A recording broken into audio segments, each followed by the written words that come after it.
Hallelujah. Good morning. सुबह हो चुकी है, क्या उठ गए हैं? तो आइए प्रभु के वचन पर मनन करें। महापवित्र परमेश्वर प्रभु, आपने एक और शानदार दिन दिखाया। आपके नाम से हम इकट्ठा होते हैं प्रभु, आपके सानिध्य की खोज करते हैं, आपसे प्रार्थना करना चाहते हैं, आपके वचन के अनुसार चलने की इच्छा हम रखते हैं। अपने वचन से हमसे बात करें, प्रार्थना यीशु के नाम से मांगते हैं, आमीन। प्रभु की महिमा हो। हमारे मन में कई सवाल होते हैं, प्रभु यह क्यों? यह इस प्रकार से क्यों हुआ? आप चुप क्यों हैं? क्यों आपकी संतानों को परेशानी में देखकर आप चुप रहते हैं? जब दुष्टों की युक्तियां पनप रही होती हैं, उन्हें देख आप क्यों चुप रहते हैं? हम इतनी प्रार्थना कर तो रहे हैं, हम आपको पुकार तो रहे हैं, क्या हमारी प्रार्थना आप तक पहुंच नहीं रही? आप जवाब क्यों नहीं दे रहे? विपत्तियों से होकर गुजरने वाले मसीहियों की आज ऐसी प्रार्थना है। संसार भर में यदि नजर उठा के देखें, परमेश्वर की संतानों को आजकल कई समस्याओं से होकर गुजरना पड़ रहा है, जो कि एकदम चरम पर है। यीशु मसीह के नाम पर विश्वास करने की वजह से लोगों को सताया जा रहा है, उन्हें अपमानित किया जा रहा है। तो सवाल यह उठता है, यह सब कुछ देखकर प्रभु चुप क्यों है? यही सवाल उन दिनों में हबक्कुक के भी मन में उठा था। आइए देखें। चलिए हबक्कुक की पुस्तक पहले अध्याय की पहली आयत से पढ़ रहा हूं। भारी वचन जिसे हबक्कुक नबी ने दर्शन में पाया। हे यहोवा, मैं कब तक आपकी दुहाई देता रहूंगा और आप ना सुनेंगे? मैं कब तक आपके सन्मुख उपद्रव चिल्लाता रहूंगा, क्या आप उद्धार नहीं करेंगे? आप मुझे अनर्थ काम क्यों दिखाते हैं? क्या कारण है कि आप उत्पात को देखते ही रहते हैं? मेरे सामने लूटपाट और उपद्रव होता रहता है और झगड़े और वाद विवाद बढ़ते जाते हैं। एकदम आज की तरह है ना? आज हम संसार भर में जिस माहौल को देख रहे हैं, उन्हीं बातों का जिक्र हबक्कुक यहां कर रहा है। प्रभु, हम कब तक दुहाई देते रहें? क्या आप प्रार्थना नहीं सुनेंगे? बीते कुछ समय से संसार भर में खासकर मसीही कितने सताए जा रहे हैं। आराधना करने का स्थान नहीं है, अपमानित हो रहे हैं, कई लोगों की मौत हो चुकी है, कई लोगों को सही से दफनाया तक नहीं जा सका। यह सब कुछ देख प्रभु चुपचाप क्यों है? प्रभु की संतानों को समस्या से क्यों गुजरना होता है? अरे प्रभु पर विश्वास करने के बाद मेरी समस्याएं और बढ़ गई हैं। क्या ऐसा कहने वालों में आप हैं? हमने प्रभु पर विश्वास किया और सब कुछ एकदम ठीक चल रहा है, तमाम लोग हमसे डरते हैं, लोग हमारा सम्मान करते हैं। अगर ऐसा कहेंगे, मतलब आपकी भक्ति सही नहीं है। प्रभु ने कहा ना, अगर संसार तुमसे नफरत करे तो तुम चकित मत होना, क्योंकि तुम इस संसार के नहीं हो। संसार ने मुझसे भी नफरत किया, और क्योंकि तुम मेरे हो इसलिए तुमसे भी वे नफरत करेंगे। जी हां, प्रभु यीशु से उन्होंने नफरत क्यों किया? क्या उन्होंने किसी की बुराई की? क्या उन्होंने किसी को परेशान किया? अंधों को उन्होंने आंखें दी, दुष्ट आत्मा से ग्रसित लोगों को उन्होंने चंगाई दी, जो लंगड़े थे उनको उन्होंने चलाया। भलाई करते हुए वे गांव गांव गए, वचन कहता है। किसी का उन्होंने कुछ नहीं छीना, ना ही उन्होंने किसी की कोई बुराई की, ना ही उन्होंने किसी को सताया। सही है ना? लोगों को शांति दी, तसल्ली दी, भूखों को खाना खिलाया, पापी लोगों को उन्होंने उनके पाप से मुक्त किया, प्रेम फैलाया, प्रेम दिखाया और प्रेम से भरकर यहां तक कि अपने प्राण तक देने को वे तैयार हो गए। लेकिन फिर भी उनका अपमान किया, उन्हें ठट्ठों में उड़ाया, उन्हें मरने के लिए क्रूस पर टांग दिया। वहां भी अगर ये सच में परमेश्वर के पुत्र हैं तो उतर आ सकते हैं ना? और जिन्होंने सताया उन्हें श्राप दे सकते हैं ना? है ना? लेकिन परमेश्वर की योजना कुछ और थी। परमेश्वर के न्याय का समय है। परमेश्वर काफी सहनशील हैं। आज जब हम अपने आसपास की परिस्थिति को देखते हैं, जिस प्रकार हम हबक्कूक की पुस्तक में पढ़ते हैं, चारों तरफ उपद्रव हो रहा है।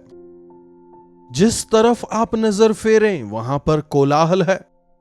अन्याय से, जोर जबरदस्ती से एक दूसरे को वे बर्बाद कर रहे हैं, तकलीफ दे रहे हैं, बलशाली बलहीनों का इस्तेमाल कर रहे हैं। हर जगह यही है। सामर्थियों का असमर्थों को सताना, जो पैसे वाले हैं उनका गरीबों को सताना, यह आज एक आम बात हो चुकी है। प्रभु, आप तो न्यायी हैं, तो यह सहन क्यों कर रहे हैं? अन्याय को होता देख हमें काफी अधिक चिंता होती है। और कब तक प्रभु आप देखते रहेंगे? क्या कारण है कि आप लूटपाट को देखते ही रहते हैं? मेरे सामने उपद्रव और लूटपाट हो रहा है। लड़ रहे हैं, आराधनालयों को तोड़ रहे हैं, मनुष्यों को मार रहे हैं, घरों को जला रहे हैं, एक दूसरे को नाश कर रहे हैं। क्या है यह? प्रभु चाहते थे मनुष्य एक दूसरे की सहायता करते हुए जिए। एक जानवर तक अपने जाति जानवर को नहीं मारता। शेर शेर का शिकार करके उसे नहीं खाता। लेकिन देखिए, मनुष्य मनुष्य ही को खा रहा है। खाने पीने के लिए उन्हें कुछ और नहीं मिला तो इंसान जो है एक समय नरभक्षी बन जाता है। आज तो इतना नहीं है, लेकिन आज एक इंसान दूसरे इंसान को इंसान ही ना समझते हुए अपने स्वार्थ के लिए इंसानों का इस्तेमाल कर रहा है। हत्या, लूटपाट, चोरी, उपद्रव, बलात्कार, कोलाहल, जहां कहीं आप देखें भयंकर अव्यवस्था को हम देखते हैं। और प्रार्थनाएं भी हो ही रही हैं, प्रभु दया करें, दया करें, कोई चमत्कार करें, चमत्कार होगा। अपेक्षा भी करते हैं, लेकिन दिन गुजर रहे हैं, हफ्ते निकल रहे हैं, साल दर साल जा रहे हैं, दुष्ट ही वृद्धि कर रहे हैं। जो अन्याय करते हैं, अपराध करते हैं, वे ही बढ़ते जा रहे हैं। क्यों प्रभु, क्यों प्रभु, क्यों प्रभु? प्रभु से सवाल करने के लिए हम लोग कौन हैं? क्यों? इस सवाल का केवल एक ही जवाब है, मैंने अनुमति दी है, उसका एक कारण है। अगर मैं सहन कर रहा हूं, उसका एक कारण है। अगर मैं चुप हूं तो उसके पीछे एक उद्देश्य है। परमेश्वर की चुप्पी हमारी हर एक समस्या का समाधान है। तुम धीरज से मुझे पुकारो। दुष्टों की विजय कुछ समय की ही होती है। दुष्टों को जय मिलती है, लेकिन वो जय थोड़े समय की ही रहती है। धर्मियों की वृद्धि होती है।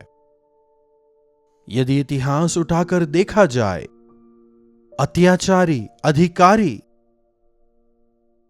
हिंसा करने वाले, अत्याचार करने वाले, लोगों को मारने वाले, भले ही उस दौरान वे काफी शक्तिशाली लगते थे, लेकिन उनके नामों निशान मिट गए, हम देखते हैं। यकीनन परमेश्वर न्याय करेंगे। देर हो रही है तो न्याय और सख्त होगा। अगर वे दया दिखा रहे हैं तो इसलिए वे न्याय करके लोगों को नरक में धकेलने के लिए नहीं आए। मनुष्य के पुत्र लोगों का न्याय करने के लिए नहीं आए, लोगों को नरक भेजने के लिए नहीं आए, उनका उद्धार करने के लिए आए, उन्हें क्षमा देने के लिए आए। गलत करने वाले कम से कम अब तो पश्चाताप कर लें, सोचकर वे सहन कर रहे हैं। उपद्रवी को बदलने का मौका दे रहे हैं। धर्मी की मृत्यु के बाद वो परमेश्वर के राज्य का भागी होगा, लेकिन जो उपद्रवी है, अगर एक पापी मरे, अनंत नरक में वो भेजा जाएगा। इसलिए परमेश्वर थोड़ा और समय उन्हें बदलने के लिए दे रहे हैं। परमेश्वर की संतानों के लिए कष्ट एक चुनौती समान होना चाहिए। कष्ट देखकर घबराने वाले परमेश्वर की संतान नहीं है। अपमान से डरने वाले यीशु के पीछे नहीं चल सकते। जो कोई मेरे पीछे आना चाहता है अपनी उपेक्षा करे, अपने क्रूस को लेकर। उसे मेरे पीछे आना होगा। उन्हीं दिनों में प्रभु ने कहा था ना, अपने आप की उपेक्षा का मतलब हमें अपने आप को त्यागना है। हमें हर रोज अपने क्रूस को लेकर उनके पीछे चलना है। क्रूस का मतलब निंदा, अपमान, परेशानी, तकलीफ। संघर्ष के बीच हम और अधिक पवित्रता में बढ़ते हैं। संघर्षों द्वारा हम मसीह की समानता में बढ़ते जाते हैं। अगर समझें तो हम कष्टों को चाहने लगेंगे। दाऊद अपने भजन में कहता है, कष्ट मेरी भलाई के लिए ही हैं। उन कष्टों ने उसे कई सारे पाठ सिखाए। जब हमें कष्ट रूपी भट्टी में डाला जाता है, शुद्ध सोने के रूप में हम बाहर आते हैं। अय्यूब कहता है, मेरे कष्ट के बाद मैं खरे सोने की तरह उभर कर बाहर निकला हूं। अगर परमेश्वर दुष्टों का न्याय तुरंत नहीं कर रहे हैं, अगर उन्हें सजा नहीं दे रहे हैं, मतलब परमेश्वर उन पर विश्वास करने वालों को और अधिक शुद्ध, हमें और अधिक उनके स्वरूप में ढलने की अनुमति दे रहे हैं। लेकिन यकीनन प्रभु न्याय करेंगे। 2 अध्याय और उसकी 3 आयत पढ़ें तो, क्योंकि इस दर्शन की बात नियत समय पर पूरी होने वाली है। जब हम सोचते हैं तब नहीं, लेकिन उनके समय के अनुसार, उनके ठहराए समय पर वे करेंगे। आपके कहते ही शायद ना हो, आपके चाहने के समय पर शायद ना हो, आपने जैसा चाहा वैसा ना हो, लेकिन उनकी एक योजना है, उनका एक तरीका है। नियत समय पर वह जरूर पूरा होगा। वरन वह समय वेग से आता है तो भी उसकी बाट जोते रहना, क्योंकि वह निश्चय पूरी होगी। तुम्हारे पाप तुम्हें पकड़वा देंगे। न्याय करो हे मनुष्यों। वही पाप तुम अगर करते रहोगे तो तुम कैसे बच पाओगे? क्या तुम्हें नहीं पता कि तुम्हारा न्याय किया जाएगा? देखिए पौलुस क्या कहता है इस विषय। रोमियो की पत्री 2 अध्याय, सो हे दोष लगाने वाले तू कोई क्यों ना हो, तू निरुत्तर है, क्योंकि जिस बात में तू दूसरों पर दोष लगाता है उसी बात में अपने आप को भी दोषी ठहराता है। इसलिए कि तू जो दोष लगाता है आप ही वही काम करता है, और हम जानते हैं कि ऐसे ऐसे काम करने वालों पर परमेश्वर की ओर से ठीक ठीक दंड की आज्ञा होती है। और हे मनुष्य, तू जो ऐसे ऐसे काम करने वालों पर दोष लगाता है और आप वे ही काम करता है, क्या यह समझता है कि तू परमेश्वर के दंड की आज्ञा से बच जाएगा? परमेश्वर अन्याय नहीं है, वे न्याय करेंगे। हमें किसी का न्याय करने की जरूरत नहीं है। आप न्याय ना करें, क्योंकि कभी कभी अनजाने में आप भी वैसे ही कार्य करते हैं। अगर आप में कोई गलती है और कोई उसे उजागर कर रहा है तो पहले अपने आप को परखें और ठीक करें। क्या मैंने यह गलती की है? अपने आप को देखें और परखें, लेकिन परमेश्वर पर सवाल ना उठाएं। यकीनन उचित समय पर वे सब कुछ अच्छा करेंगे। वे न्याय करेंगे। कटनी के समय वे धान को भूसे से अलग करेंगे। जिस प्रकार से भूसा हवा में उड़ जाता है और धान अलग हो जाता है, उसी प्रकार दुष्ट लोग गायब हो जाएंगे। हमारे प्रभु न्यायी हैं, चाहे जो जैसा भी हो। यीशु मसीह न्यायी हैं। वे मेरा न्याय चुकाएंगे कहकर अगर आप चुपचाप इंतजार करें, विश्वास के साथ बाट जो हैं, प्रभु यकीनन न्याय करेंगे। परिस्थितियों को वे बदलेंगे। धर्मी जन विश्वास ही से जीवित रहता है। प्रार्थना। महापवित्र पिता परमेश्वर, प्रभु अनेक बार इस संसार में जो कुछ हो रहा है देखकर, आपके संतान जो कष्ट सह रहे हैं उन्हें देखकर, प्रभु चुप क्यों हैं? भले ही यह सवाल हमारे मन में उठे। आपकी चुप्पी का एक कारण है। उचित समय पर आप सब कुछ ठीक करेंगे और उस समय कोई भी आपके न्याय से बच नहीं पाएगा। इस बात को जानकर हम खुद अपने आप को जांचते हुए, परखते हुए, शुद्ध और पवित्र करते हुए, आपका पवित्र लहू जो आपने हमारे लिए क्रूस पर बहाया, उस लहू पर विश्वास करके पवित्रता के साथ में इस संसार में विश्वास के साथ आपके प्रकाश फैलाने वाले होकर, आपके नाम के जीवित गवाह होकर जीने का अनुग्रह हमें से प्रत्येक को दें। प्रार्थना यीशु के नाम से मांगते हैं, आमीन। अब पिता परमेश्वर का प्रेम, प्रभु यीशु मसीह का अनुग्रह, पवित्र आत्मा की संगति और सहभागिता हम में से प्रत्येक के साथ आज, कल और सर्वदा बनी रहे, आमीन। प्रभु परमेश्वर की महिमा हो। अपने प्रार्थना विषयों को आप 9884907779 पर व्हाट्सएप या वॉइस मैसेज द्वारा हमें अवश्य भेजें। हम आपके साथ मिलकर आपके छुटकारे के लिए प्रार्थना करेंगे। प्रभु आप सबों को आशीष दें।